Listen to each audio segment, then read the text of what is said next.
On the morning of February 19, 1945, the tropical air above the island of Iwo Jima hung thick with sulfuric haze, the volcanic sand beneath the feet of American servicemen radiating heat that seemed to rise from the very bowels of the earth. Staff Sergeant Leonard "Lefty" Morrison crouched in a shallow foxhole carved into the black sand, his heart pounding against his ribs as he watched the imposing silhouette of Mount Suribachi loom in the distance like a slumbering giant. At 31 years old, Morrison was older than most of the young men around him, his hands calloused not from military training, but from thousands of hours gripping the worn leather of a baseball, and in that moment, surrounded by the deafening thunder of naval bombardment, he could never have imagined that the same arm that had once struck out 23 batters in a single Negro League doubleheader would soon become legendary for an entirely different kind of throw. The men of the 92nd Infantry Division's attached engineer company believed that their mission that day would be straightforward: clear a path through the fortified positions, support the advancing Marines, and hold their ground until reinforcements arrived. They were wrong. Before we dive into this story, make sure to subscribe to the channel and tell me in the comments where you're watching from. It really helps support the channel. What unfolded over the next 72 hours would transform Leonard Morrison from an unknown soldier into a figure of almost mythical status among the men who witnessed his extraordinary actions. This is the story of how a man denied entry into Major League Baseball because of the color of his skin discovered that the very same skills he had honed on dusty sandlots and segregated ballparks across America would save the lives of dozens of his fellow soldiers and alter the course of a critical engagement in one of the most consequential operations of the Pacific Theater.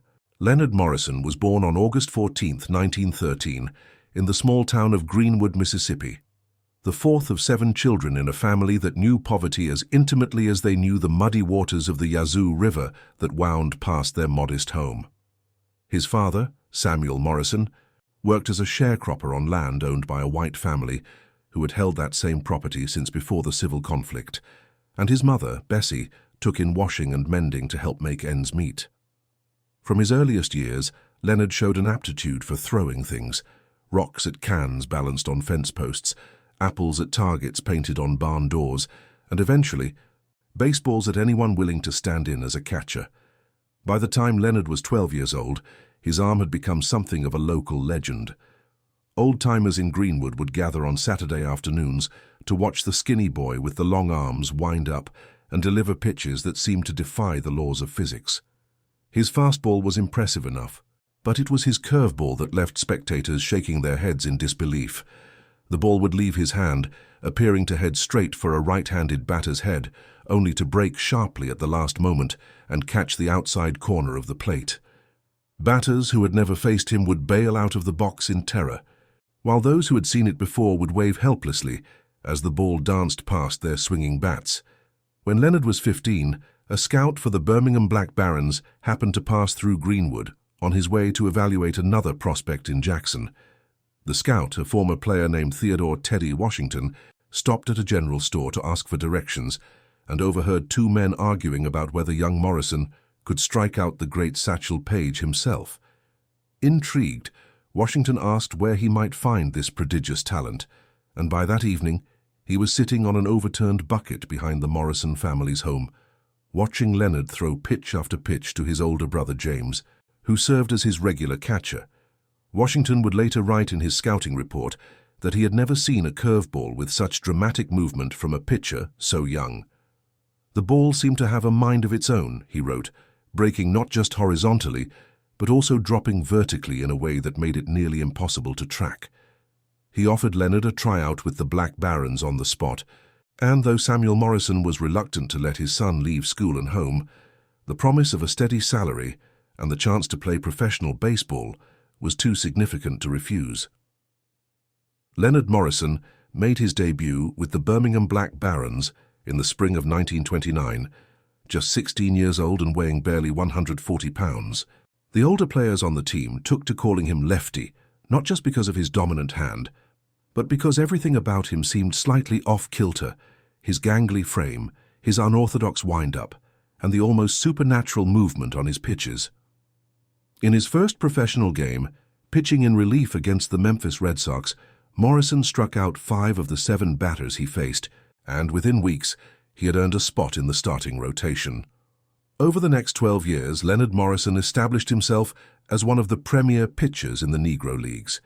He won at least 15 games in 9 consecutive seasons, led the league in strikeouts 4 times, and was selected to the East-West All-Star Game on 6 occasions. His career earned run average hovered around 2.47, remarkable in an era when Negro League teams played a grueling schedule that often included 2 or 3 games per day on barnstorming tours across the country. Morrison pitched through exhaustion, through injury, through the indignities of segregation that forced him and his teammates to sleep in their bus because hotels would not accept them, and through the heartbreak of knowing that no matter how dominant he was on the mound, the doors of Major League Baseball remained closed to him because of the color of his skin. In 1936, Morrison experienced what he would later describe as both the proudest and most painful moment of his career. The Black Barons were scheduled to play an exhibition game against a team of Major League All-Stars led by Dizzy Dean of the St. Louis Cardinals. Such exhibitions were common during the off-season, providing Negro League teams with additional revenue and giving white players a chance to test themselves against black competition. Morrison was selected to start for the Black Barons, and he proceeded to pitch 7 innings of 2-hit ball, striking out 11 major leaguers including Dean himself, who went down swinging 3 times on Morrison's curveball. After the game, Dean approached Morrison in the parking lot, his face still flushed with frustration. Morrison braced himself for a confrontation, but instead, Dean extended his hand and said something that would stay with Morrison for the rest of his life. Dean told him that in all his years of playing baseball, he had never seen a curveball like that, and he said that if Morrison had been born with different skin, he would already be the highest-paid pitcher in the major leagues. Then Dean shook his head, climbed into his car, and drove away, leaving Morrison standing alone in the gathering darkness, holding nothing but the memory of a compliment that felt like a curse.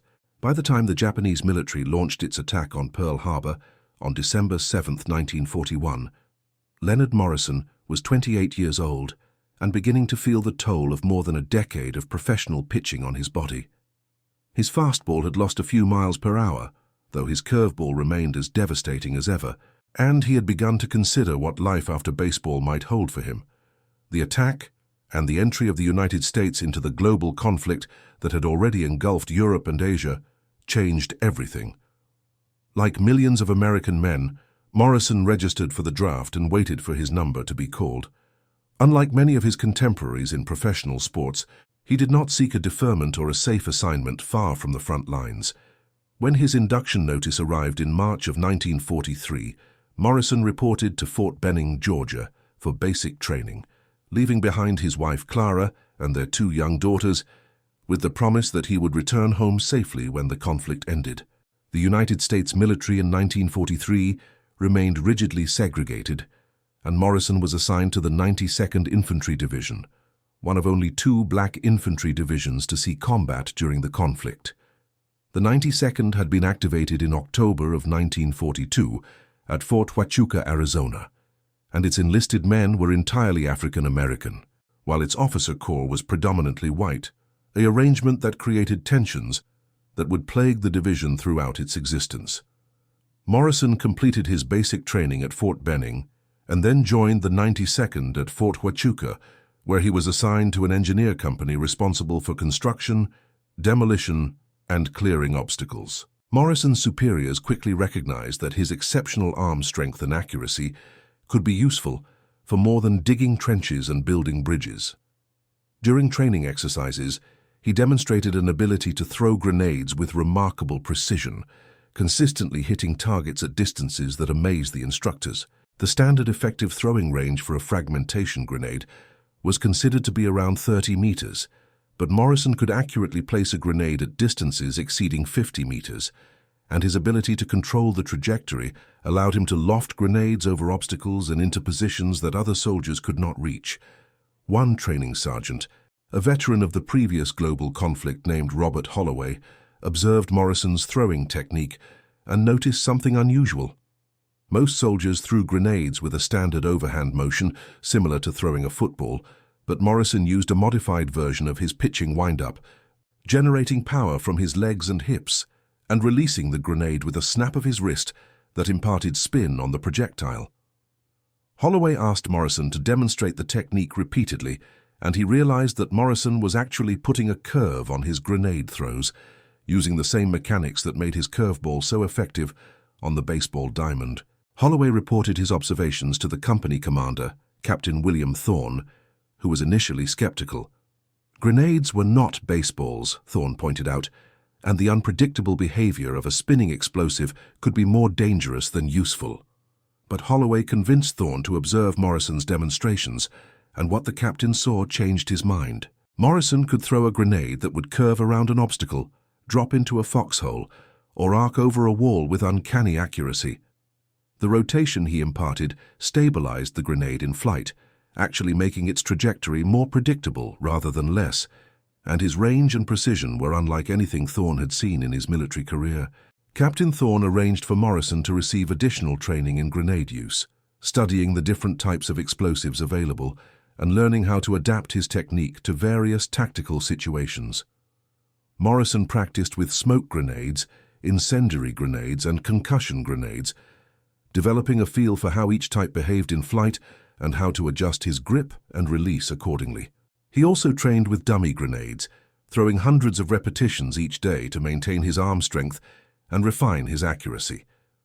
By the time the 92nd Division received orders to deploy overseas in the summer of 1944, Leonard Morrison had become the most skilled grenade thrower in the unit and possibly in the entire American military. The 92nd Infantry Division arrived in Italy in August of 1944 and was assigned to the Mediterranean Theater of Operations. The division saw action along the Gothic Line, the final major defensive position of the German forces in Italy, and Morrison's company participated in several engagements where his throwing ability proved valuable. He cleared fortified positions, knocked out machine gun nests, and on one occasion threw a smoke grenade through a second-story window to provide cover for an advancing squad. His reputation grew among the men of the 92nd, who began referring to him as the pitcher and requesting his assistance whenever they faced a particularly difficult tactical problem.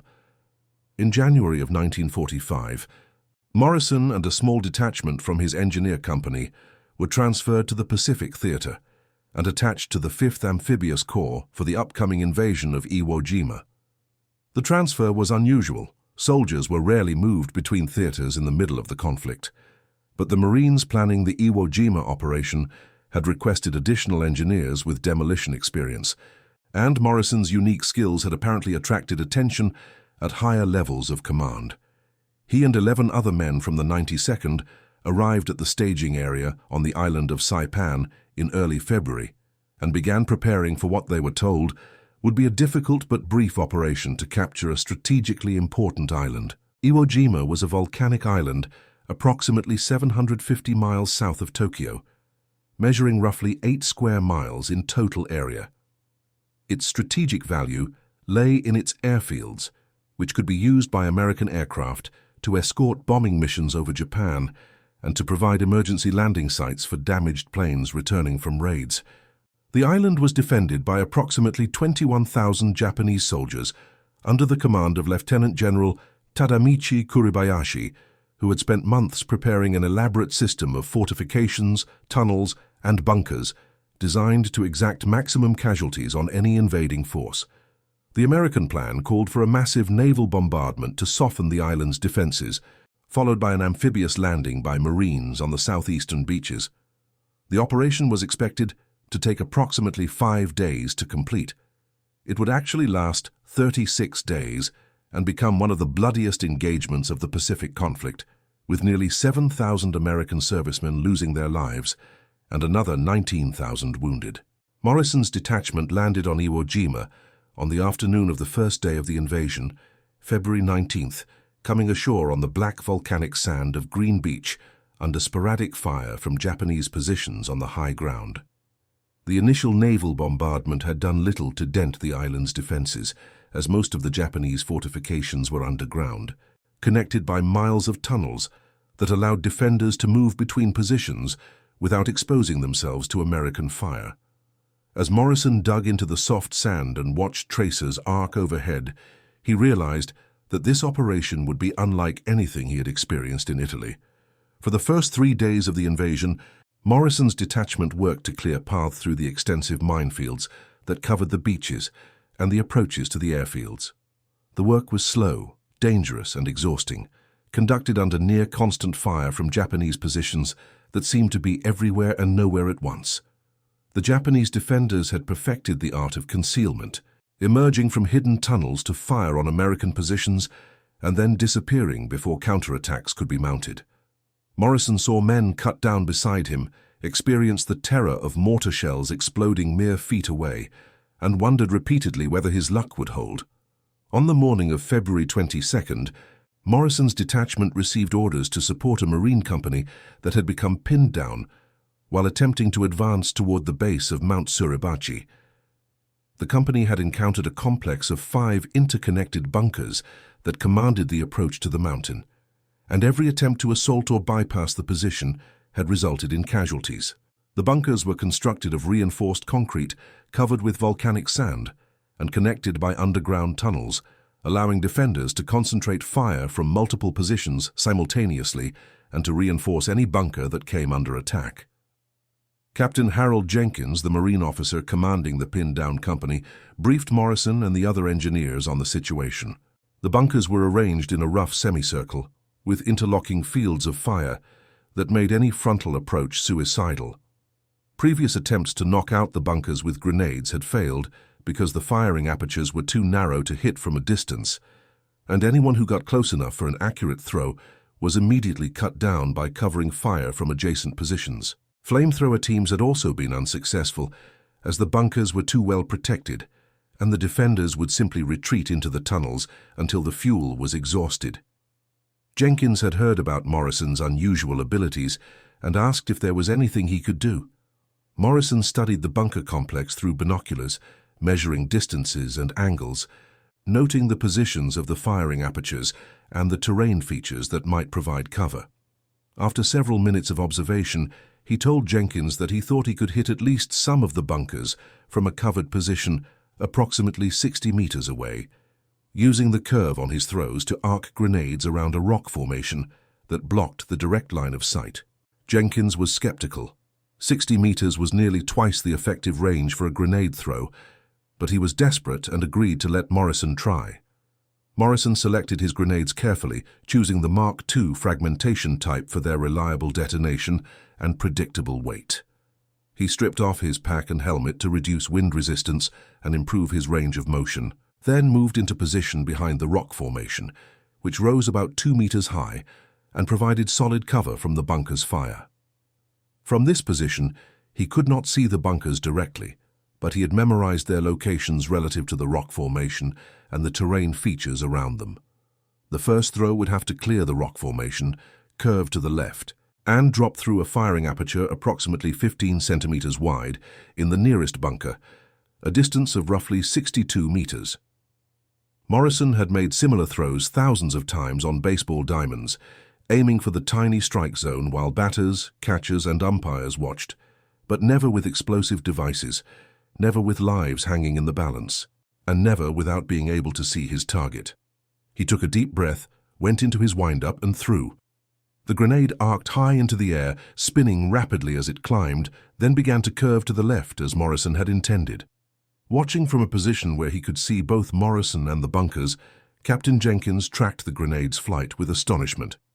The projectile curved around the rock formation, descended toward the bunker complex, and disappeared through the firing aperture of the first bunker with impossible precision. A moment later, the muffled thump of the detonation reached their ears, followed by silence from that position. Morrison did not pause to celebrate. He had already pulled the pin on his second grenade and was going into his wind-up. This throw had to travel slightly farther and curve in the opposite direction to reach the second bunker, which was positioned to the right of the first. Morrison adjusted his grip slightly, altering the spin axis to produce a right-hand curve instead of a left-hand curve, and released. Again, the grenade climbed, curved, descended, and found its target. Another detonation. Another bunker silenced. By now, the Japanese defenders in the remaining 3 bunkers had realized what was happening and began firing wildly in Morrison's direction. But the rock formation provided adequate cover, and their shots struck stone rather than flesh. Morrison threw his 3rd grenade, a straight fastball with a late drop that plunged through the aperture of the center bunker at the apex of the semicircle. Then his 4th, curving left again to reach a bunker that was partially hidden behind a rise in the terrain. Then his 5th, a high-arcing lob that seemed to hang in the air for an impossible length of time before dropping almost vertically into the last bunker. 5 throws, 5 direct hits, 5 bunkers neutralized. The entire sequence took less than 2 minutes. Captain Jenkins and his Marines rushed forward to secure the position, finding that Morrison's grenades had eliminated the defenders in each bunker and cleared the way for the advance toward Mount Suribachi. Jenkins would later write in his after-action report that Staff Sergeant Morrison's actions were the most remarkable individual feat of arms he had ever witnessed, and that the precision and range of his grenade throws seemed to defy physical possibility. The report was forwarded up the chain of command, where it attracted attention from officers who had heard similar accounts from the Italian campaign. Word of Morrison's achievement spread rapidly among the American forces on Iwo Jima, growing in the telling as such stories do. By the end of that day, Marines were saying that a black soldier had knocked out 10 bunkers with his bare hands, or that he had thrown grenades from 100 meters away, or that he had played for the New York Yankees before the conflict. Morrison himself said little about what he had done, deflecting questions with modesty and insisting that he had simply done his job like everyone else. But his fellow soldiers knew better, and they began requesting his assistance whenever they encountered fortified positions that conventional tactics could not overcome. Over the following 2 weeks, Morrison participated in numerous engagements across Iwo Jima, using his throwing ability to clear bunkers, caves, and tunnel entrances that had resisted other forms of attack. He worked with flamethrower teams, providing covering smoke grenades to allow them to approach their targets. He threw concussion grenades into tunnel openings to stun defenders before assault teams moved in. On one occasion, he threw a grenade through a narrow crevice in a rock face to eliminate a sniper who had been terrorizing a Marine company for hours. His arm never failed him, and his accuracy remained uncanny throughout the operation. The physical toll on Morrison was significant. Throwing grenades with the velocity and repetition required was far more demanding than pitching baseballs, and by the end of the first week, his left shoulder was swollen and inflamed. His elbow ached constantly, and the tendons in his forearm felt as if they were on fire. The medical officer for his unit wanted to pull him off the line, but Morrison refused, knowing that his skills were saving lives and that the operation needed every capable soldier. He continued to throw through the pain, relying on the same mental discipline that had allowed him to pitch complete games in the Negro leagues, despite exhaustion and injury. On March 3rd, Morrison's detachment was assigned to support an assault on Hill 382, one of the most heavily fortified positions on the island. The hill was honeycombed with tunnels and bunkers, and previous attacks had resulted in severe casualties without gaining significant ground. Morrison was asked to help neutralize a complex of bunkers on the northern face of the hill that commanded the main approach route, and he agreed despite the fact that his arm was nearly spent and every throw brought excruciating pain.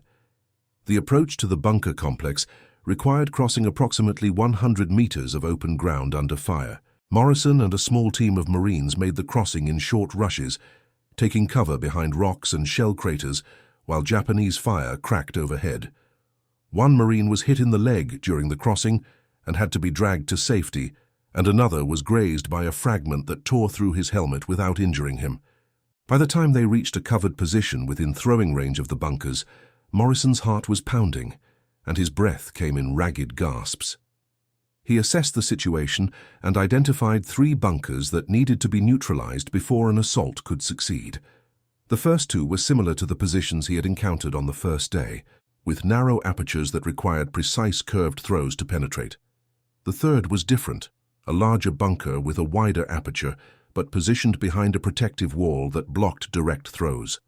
Morrison would have to throw a grenade that curved around the wall and then dropped sharply to enter the aperture. a trajectory that pushed the limits of what was physically possible. Morrison threw his first grenade and hit the first bunker cleanly.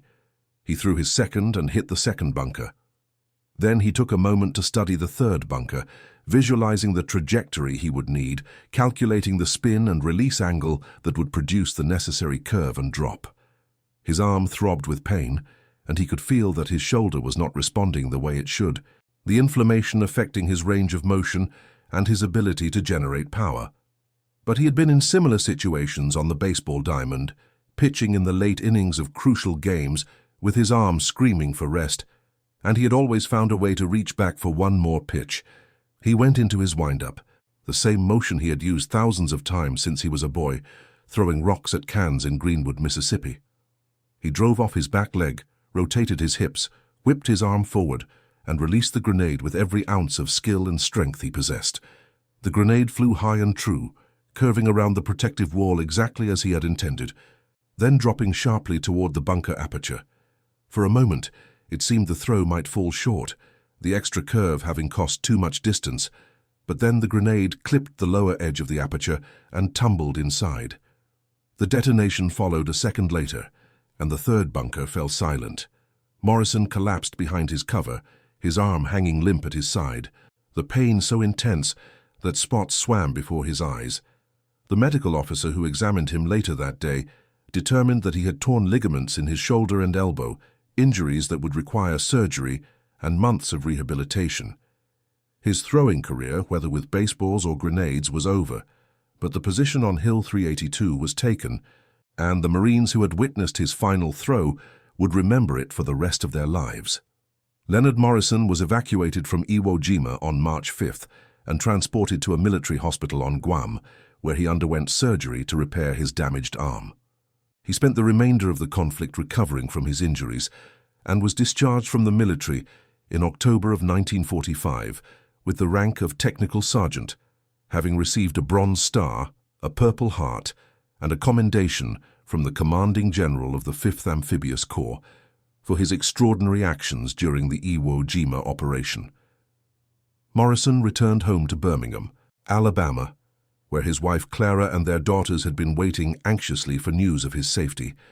The homecoming was joyful, but also bittersweet, as Morrison knew that his baseball career was finished. The injuries to his arm had been too severe, and even after months of rehabilitation, he could not throw with anything approaching his former ability. He attended a tryout with the Black Barons in the spring of 1946, hoping against hope that he might still be able to compete, but after a few painful throws, he knew the truth. The arm that had struck out Dizzy Dean and neutralized bunkers on Iwo Jima could no longer perform the tasks that had defined his life. Morrison took a job at a steel mill in Birmingham, working as a machinist and providing for his family through the honest labor that his father had taught him to value. He did not speak much about his experiences during the conflict, even with Clara, and he deflected questions about his military service with the same modesty he had shown on Iwo Jima. But occasionally, when former teammates or old friends asked about what had happened to him overseas, he would tell the story of the 5 bunkers, and those who heard it would shake their heads in wonder, marveling at the improbable convergence of talent, circumstance, and courage that had turned a baseball pitch into a weapon of deliverance. The story of Leonard Morrison might have faded into obscurity, one more tale among millions from the conflict, if not for a chance encounter in 1947. Morrison was attending a Negro League game at Rickwood Field in Birmingham, watching the Black Barons play the Kansas City Monarchs, when he was approached by a white man in a rumpled suit, who introduced himself as John Saunders, a writer for a national magazine. Saunders explained that he was working on a story about African-American soldiers who had served with distinction during the conflict, and he had heard about Morrison's exploits on Iwo Jima from a Marine officer who had witnessed them. Morrison was reluctant to talk, but Saunders was persistent, and eventually Morrison agreed to share his story. The two men sat in the stands as the game progressed below them, and Morrison described his childhood in Mississippi, his years in the Negro Leagues, his experiences in Italy and on Iwo Jima, and his feelings about returning home to a country that still treated him as a second-class citizen despite his service. Saunders listened intently, taking notes and asking follow-up questions, and when the interview was finished, He thanked Morrison for his time and said that he hoped the article would help Americans understand the contributions that black soldiers had made to the conflict. The article appeared in the magazine in September of 1947, illustrated with photographs of Morrison in his Black Baron's uniform and his military service portrait. The story generated significant attention, and Morrison found himself being interviewed by newspapers and radio stations across the country. Letters poured in from readers who had been moved by his story, including many white readers who expressed surprise and admiration that a black soldier had performed such heroic acts. Morrison answered each letter personally, thanking the writers for their kind words and expressing his hope that the country would move toward greater equality and justice for all its citizens. The publicity surrounding the article brought Morrison to the attention of Major League Baseball, which was beginning to integrate following Jackie Robinson's debut with the Brooklyn Dodgers in April of 1947. Several teams expressed interest in Morrison's story, and a representative from the New York Giants contacted him about the possibility of joining the organization in some capacity.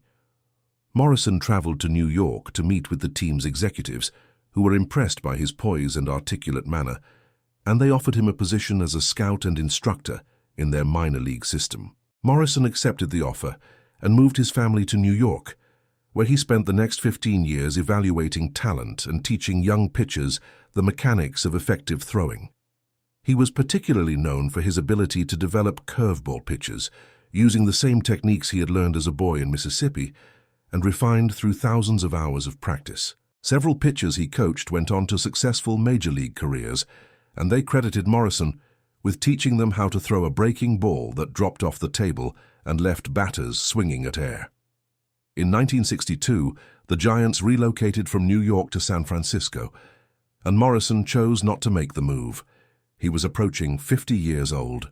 His health was declining due to the lingering effects of his wartime injuries, and he wanted to return to the South to be closer to his extended family. He took a job as a pitching coach at a historically black college in Alabama, where he worked until his retirement in 1974. His players loved him for his patience, his wisdom, and his ability to demonstrate, even with his damaged arm, the proper mechanics of a well-thrown pitch. Morrison died on February 19, 1981, exactly 36 years after the day he first landed on the black sand beaches of Iwo Jima. He was 67 years old and had been suffering from heart disease, a condition that his doctors attributed in part to the physical stresses he had endured during the conflict. His funeral in Birmingham was attended by hundreds of mourners, including former teammates from the Black Barons, former students from his years as a coach, and veterans who had served with him during the conflict. The eulogy was delivered by a retired Marine colonel who had been a young lieutenant on Iwo Jima and had witnessed Morrison's feat with the 5 bunkers firsthand. The colonel told the gathering that in all his years of military service, he had never seen anything to match what Leonard Morrison had done on that February morning in 1945. He described the impossible trajectory of those grenades, curving around obstacles and dropping through apertures that seemed too small to hit from a distance. He spoke of the lives that Morrison had saved, the men who had gone home to their families because a former baseball pitcher had the skill and the courage to do what no one else could do. And he concluded by saying that Leonard Morrison was a true American hero, a man who had served his country with distinction despite being denied the full rights of citizenship, and whose story deserved to be remembered as long as the nation endured. The colonel's words were reported in the local newspapers and eventually found their way into a history of the Iwo Jima operation, published in the late 1980s.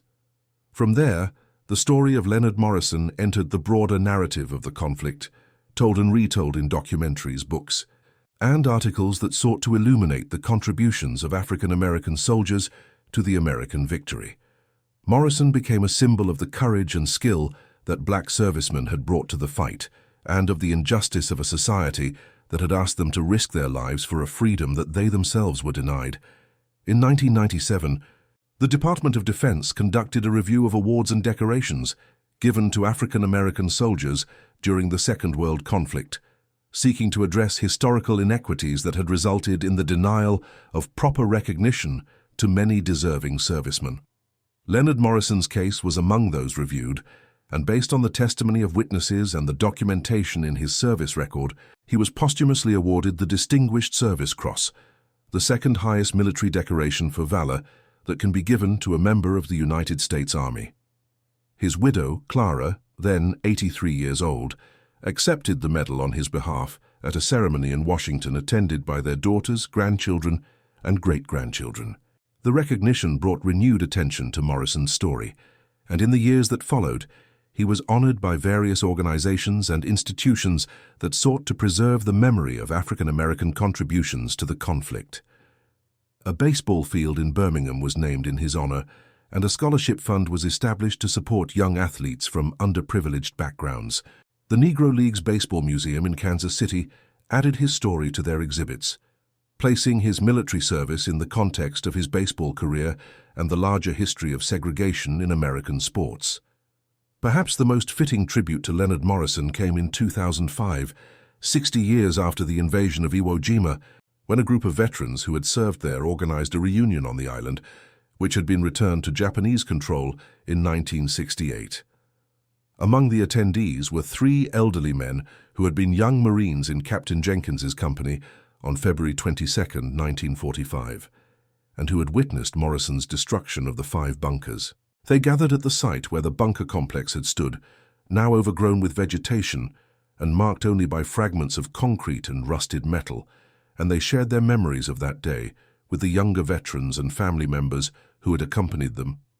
One of the men, a retired schoolteacher from Ohio named Robert Palmer, had brought a baseball with him, and he proposed that they conduct a small ceremony in Morrison's honor. They cleared a space among the vegetation and set up 5 rocks to represent the 5 bunkers, arranging them in a rough semicircle as the original positions had been arranged. Then Palmer, who had been a fair amateur pitcher in his youth, attempted to throw the baseball through the gaps between the rocks, simulating the throws that Morrison had made with his grenades. He tried 5 times and missed 5 times, unable to produce the curves and drops that would have been necessary to thread the ball through the narrow openings. Palmer turned to the others and said that he had been trying to replicate Morrison's throws for 60 years, first with baseballs and later with any round object he could find, and he had never once succeeded.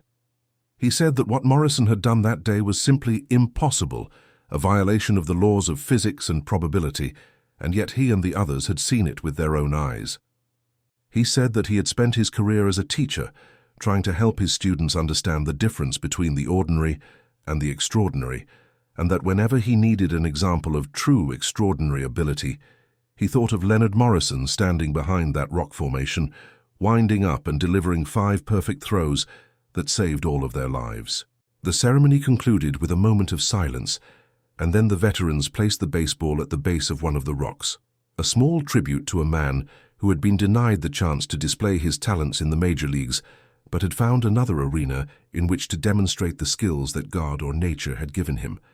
The baseball remained there when they left, sitting on the volcanic sand of Iwo Jima, a symbol of an American story that encompassed both tragedy and triumph, injustice and heroism, limitation and transcendence.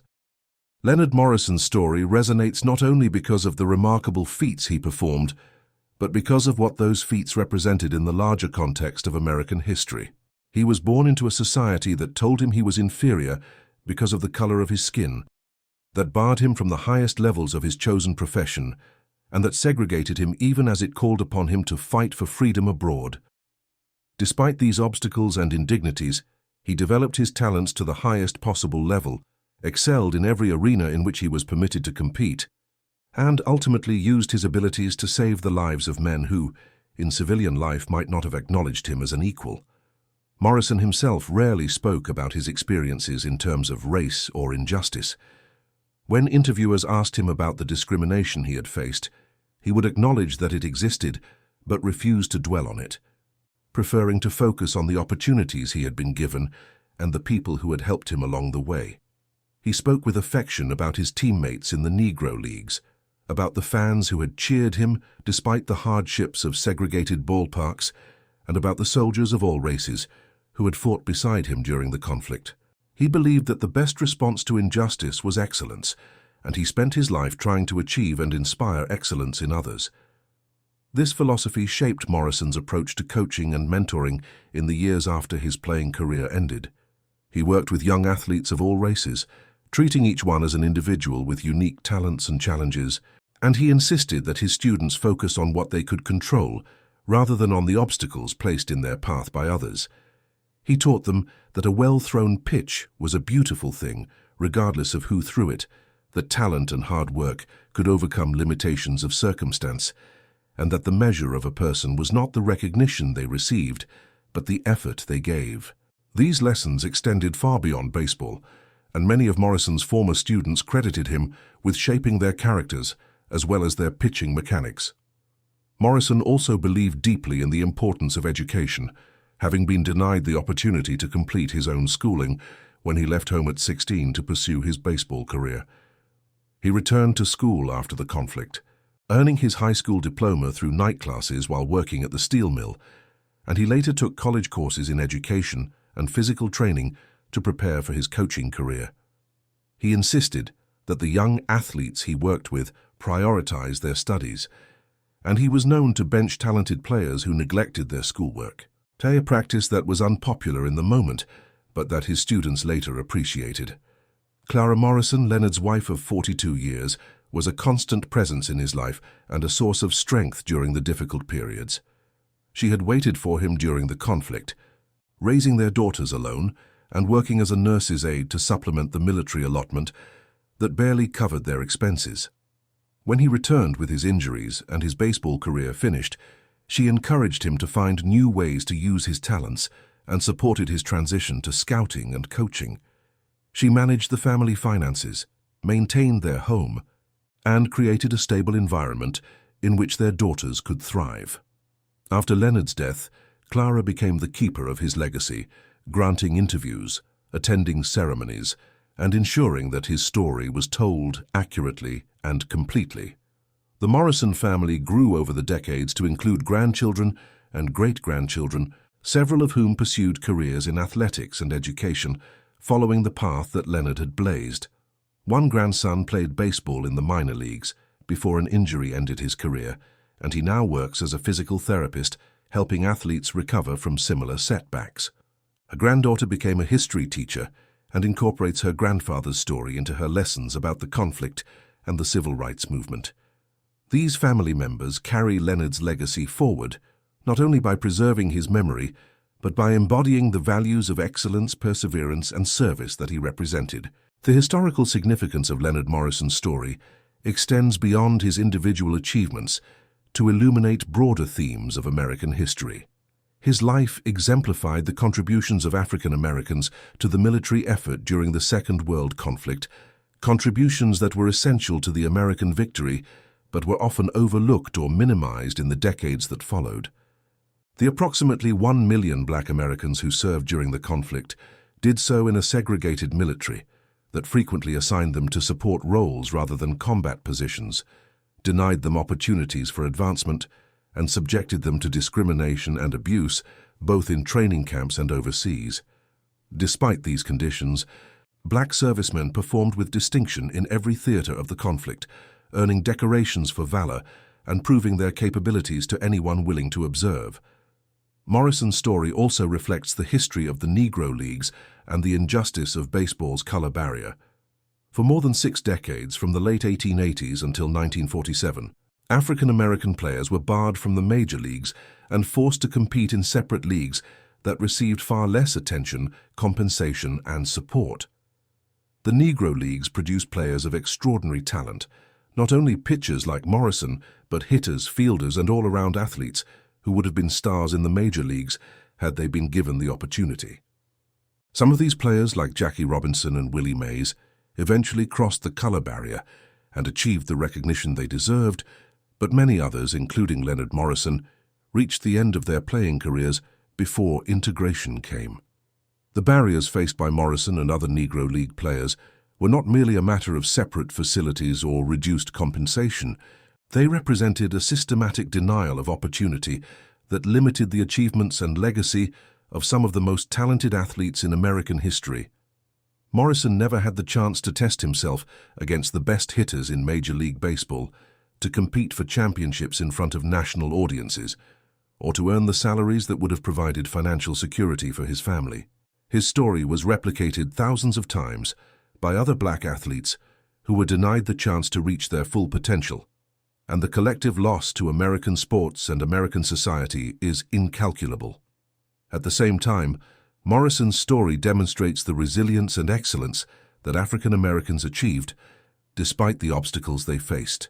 He became one of the premier pitchers in the Negro leagues, developed his skills to the highest possible level, and found a way to apply those skills in service to his country during a time of crisis. His feats on Iwo Jima were not just remarkable in themselves, but represented the culmination of thousands of hours of practice and dedication, a testament to what human beings can achieve when they commit themselves fully to developing their abilities. In this sense, Morrison's story is not only about limitation and injustice, but also about transcendence and triumph. The broader context of the Iwo Jima operation adds another layer of significance to Morrison's achievements. The invasion was one of the bloodiest engagements of the Pacific conflict, with American forces suffering approximately 26,000 casualties, including nearly 7,000 fatalities during 36 days of combat. The Japanese defenders, following orders to fight to the last man, were nearly annihilated, with only about 200 of the approximately 21,000 defenders surviving to become prisoners. The intensity of the fighting and the sacrifices made by both sides have made Iwo Jima a symbol of the Pacific conflict and of the costs of the broader global struggle. Morrison's contributions to the Iwo Jima operation, while modest in the context of the overall engagement, were significant to the men whose lives he saved. The bunker complexes he neutralized were among the thousands of fortified positions that made the island so difficult to take, and each one cleared represented a threat eliminated and an objective achieved. The Marines who advanced through the gaps he created, who climbed toward the summit of Mount Suribachi and raised the flag that became one of the most iconic images of the conflict, owed their progress in part to the skill and courage of a Negro League pitcher from Mississippi who threw grenades with the same precision he had once thrown curveballs. The relationship between Morrison's baseball skills and his military achievements raises interesting questions about the transferability of athletic abilities to other domains. Sports scientists and military researchers have long studied the connections between athletic training and combat performance, seeking to understand how skills developed in one context might be applied in another. Morrison's case represents an extreme example of such transfer, as he was able to apply the specific mechanics of his pitching motion to the delivery of explosives with remarkable success. The rotation he imparted to his grenades, the trajectory control that allowed him to curve throws around obstacles, and the accuracy that enabled him to hit small targets at extreme distances, all derived from techniques he had developed as a baseball pitcher. At the same time, Morrison's story illustrates the limits of such transfer and the importance of adaptation to new contexts. Throwing a grenade is not the same as throwing a baseball, and the differences in weight, shape, and behavior required Morrison to make significant adjustments to his technique. He had to learn the characteristics of different types of explosives, understand the tactical situations in which they would be used, and practice extensively to develop the feel necessary for accurate delivery. His success was not simply a matter of applying his existing skills, but of combining those skills with new knowledge and adapting them to the demands of combat.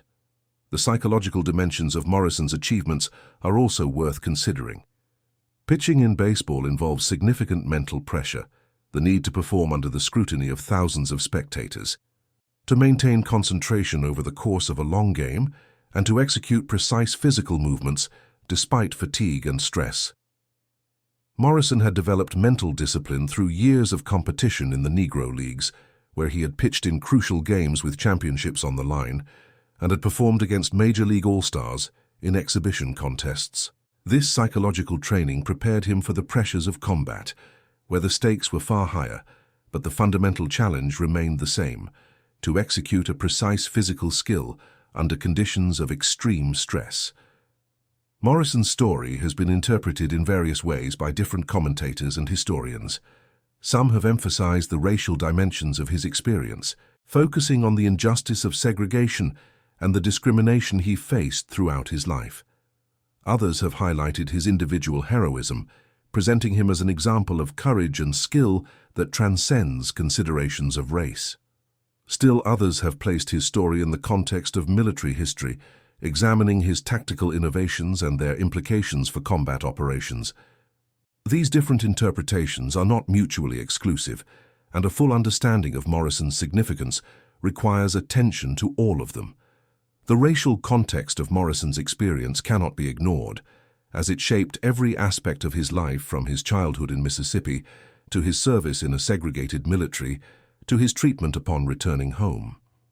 He lived during a period when African Americans were systematically denied opportunities, subjected to violence and intimidation, and treated as inferior by laws and customs that pervaded American society. His achievements must be understood against this backdrop, as triumphs not only over athletic challenges, but over the barriers that society placed in his path. At the same time, reducing Morrison's story to a narrative of racial injustice would be incomplete, as it would fail to capture the fullness of his experience and the universal elements of his achievements. Morrison's individual qualities, his talent, his determination, his courage, are essential to understanding his story and should be recognized regardless of the historical context in which they were displayed.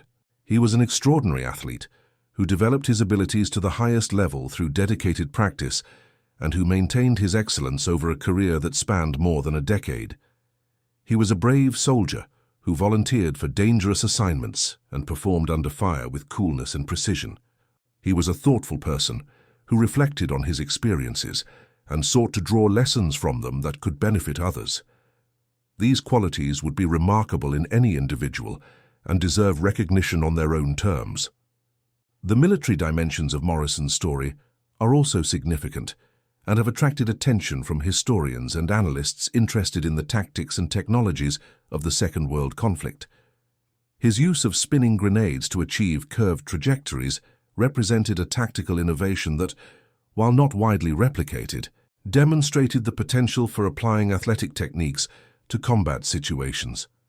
Military trainers have studied his approach to see whether it could be taught to other soldiers, though the conclusion has generally been that Morrison's success depended on unique natural abilities that could not be readily developed through training alone.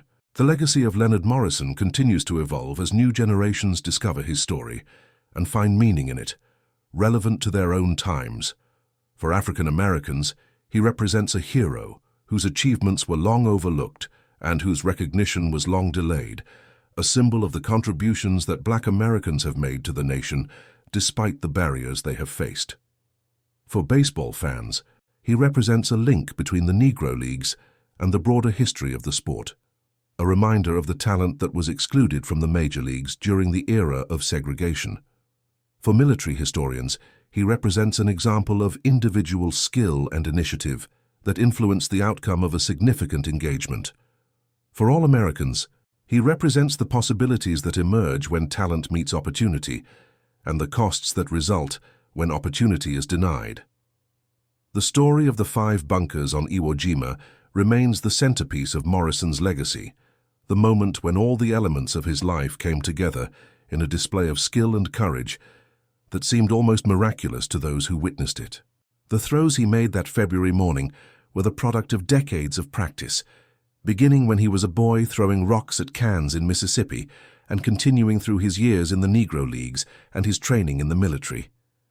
They were the product of his natural abilities, the coordination and arm strength that set him apart from other athletes and that allowed him to do things that seemed impossible.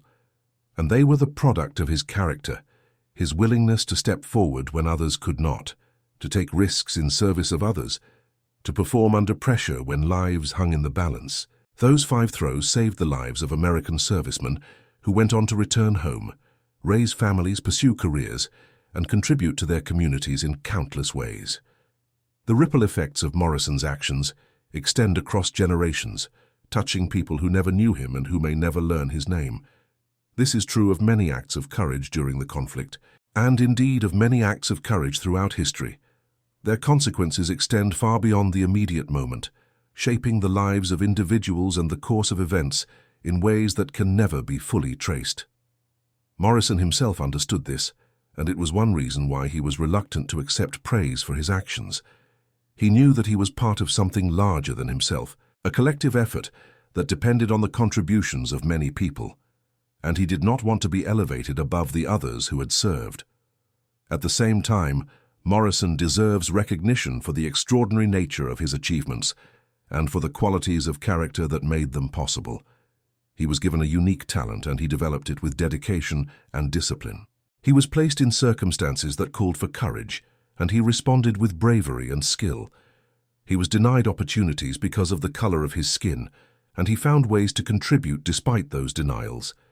His story is one of individual excellence and of social injustice, of remarkable achievement and of tragic limitation, of the heights that human beings can reach and the barriers that they place in each other's way. Leonard Morrison's life spanned a period of immense change in American society, from the rigid segregation of his youth to the civil rights movement of the 1950s and 60s, to the ongoing struggles for equality that continue today. He witnessed the integration of baseball, the desegregation of the military, the passage of landmark civil rights legislation, and the election of African American officials to positions that had previously been reserved for whites. He saw progress, though he also saw how much remained to be done, and he never stopped believing that America could become a better and more just nation. In one of the few interviews he gave near the end of his life, Morrison was asked what he wanted people to remember about him. He thought for a moment and then said that he wanted to be remembered as someone who did his best with what he was given. He said that he had been given a good arm and had tried to use it well, first on the baseball field and then in service to his country. He said that he had been given a family who loved him and had tried to be a good husband and father. He said that he had been given opportunities to help young people develop their abilities and had tried to teach them what he knew. He did not mention the 5 bunkers on Iwo Jima, the lives he had saved, or the recognition he had received. He focused instead on the effort he had made and the relationships he had built, the things that mattered most to him and that he hoped would matter to others. This humility was characteristic of Morrison and was one of the qualities that endeared him to those who knew him. He did not seek attention or praise, did not consider himself exceptional despite the exceptional things he had done, and did not dwell on the injustices he had suffered despite their profound impact on his life. He focused on the positive, on the opportunities rather than the obstacles, on the people who had helped him rather than those who had hindered him. This attitude was not naivete or denial, but a conscious choice, a decision about how to engage with the world and how to present himself to others. It was also perhaps a form of resistance, a refusal to allow the injustices of segregation to define him or to limit his sense of his own possibilities. Morrison's story has been told many times in articles and books and documentaries, and it will undoubtedly be told many times more. Each telling emphasizes different elements, interprets the facts in different ways, and draws different lessons for different audiences. This is as it should be, for Morrison's story is rich enough to support multiple interpretations and meaningful enough to speak to varied concerns.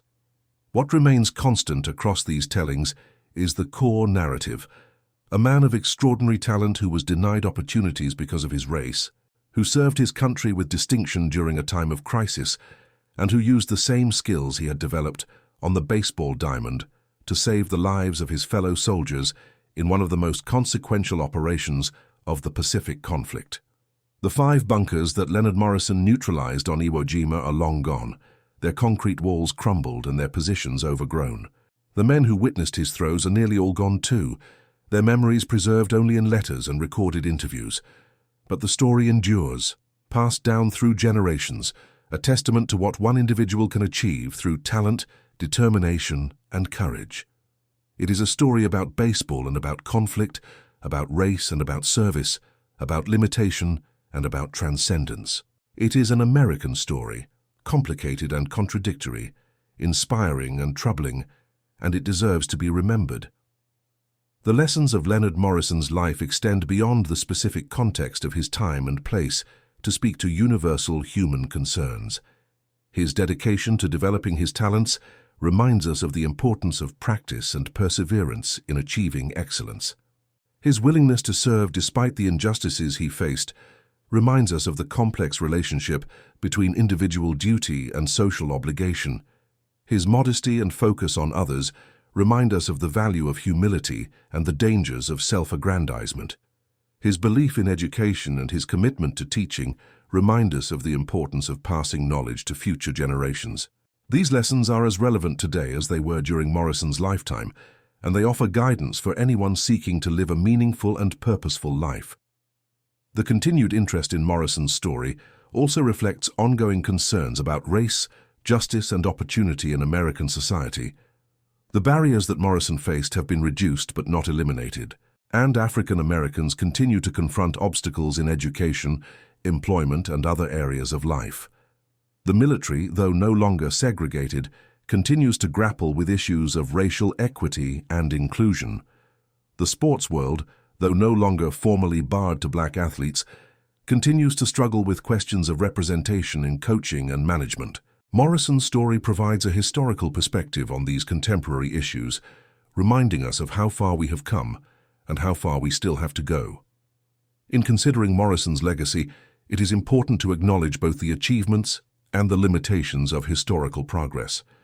Morrison lived to see significant changes in American society, including the integration of baseball and the passage of civil rights legislation. But he also lived to see the persistence of racial inequality and the emergence of new forms of discrimination. The recognition he received near the end of his life and after his death, though gratifying, could not undo the injustices he had suffered or the opportunities he had been denied. History does not move in a straight line toward justice, and progress in one area is often accompanied by setbacks in others. Morrison's story reminds us of this complexity and cautions us against complacency or triumphalism. At the same time, Morrison's story offers hope and inspiration for those working toward a more just society. His achievements demonstrate that talent and determination can overcome obstacles, that individuals can make a difference even in the most difficult circumstances, and that recognition and justice, though delayed, can eventually come. His life shows that it is possible to maintain dignity and purpose in the face of injustice, to contribute to others even when one's own opportunities are limited, and to find meaning and satisfaction in effort and service. These lessons are valuable for anyone confronting challenges, whether personal or social, and they remind us that the arc of history, though long, can bend toward justice through the actions of committed individuals. The story of Leonard Morrison belongs to the larger narrative of American history, a narrative that includes both heroism and injustice, both progress and persistence. It is a story that deserves to be told and retold, studied and interpreted, remembered and honored. It is a story about a man who threw a baseball better than almost anyone in the world, who was denied the chance to prove it on the biggest stage, and who found another way to demonstrate his abilities when his country needed him. It is a story about 5 grenades curving through the air toward 5 bunkers on a volcanic island far from home, about lives saved and a legacy created, about a moment that was impossible and yet happened. It is a story about America, and that concludes our story. If you made it this far, please share your thoughts in the comments. What part of this historical account surprised you most? Don't forget to subscribe for more untold stories from World War II, and check out the video on screen for another incredible tale from history. Until next time.